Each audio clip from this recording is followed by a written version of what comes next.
Psalm 26, verse 8 and verses 11 through 12 says this: O Lord, I love the habitation of your house and a place where your glory dwells.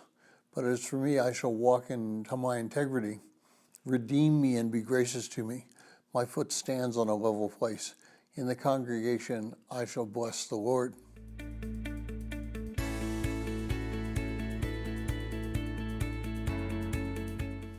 Well, if you're joining us in reading through this 6-month reading plan of the book of Psalms, today's reading is Psalm 26, and I encourage you to read that psalm.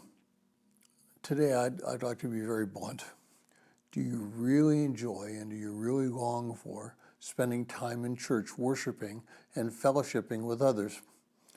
And frankly, I'll have to be honest. There are times when it's a struggle for me to be pumped up at church.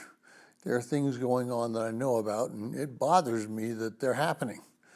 And there are times when I would just like to shout at the top of my voice for everyone to focus on Christ and not focus on that which has been surrounding us. Now, I remember when Tony and I attended First Baptist Dallas that I would hear stories about the letters that Dr. Criswell would receive during the week. Now, most of them were obviously very complimentary or asking for him to do something.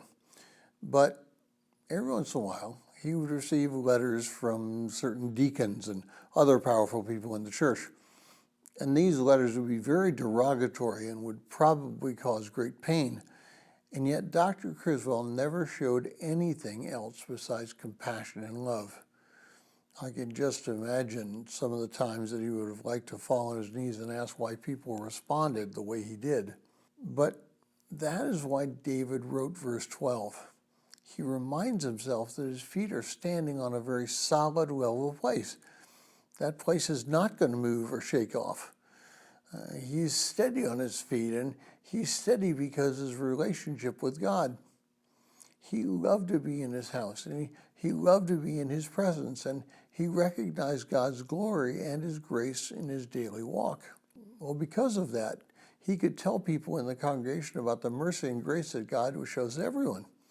He would be able to say about the good works and the encouraging word, about people's responsibility to walk in a way that glorifies God. And he would be public in his proclamation of God's faithfulness.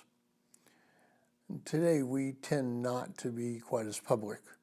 People may know that we have a relationship with Christ, but we sometimes hide it, and not necessarily because we're ashamed of it, but because sometimes we think it's easier for our lives if we aren't so vocal about what we believe and what our relationship with God is. And yet, it should never be that way. We can always show our relationship with God. St. Francis of Assisi is quoted one time as saying, "Preach the gospel at all times and sometimes use words." Our lives should be the living testimony of our relationship with God. Our excitement and our passion should be evident every day, all day, and we should be in love with God's presence at all times. And if you would like a PDF copy of this entire reading plan, please send an email to phineasjacobus@runningtohim.net.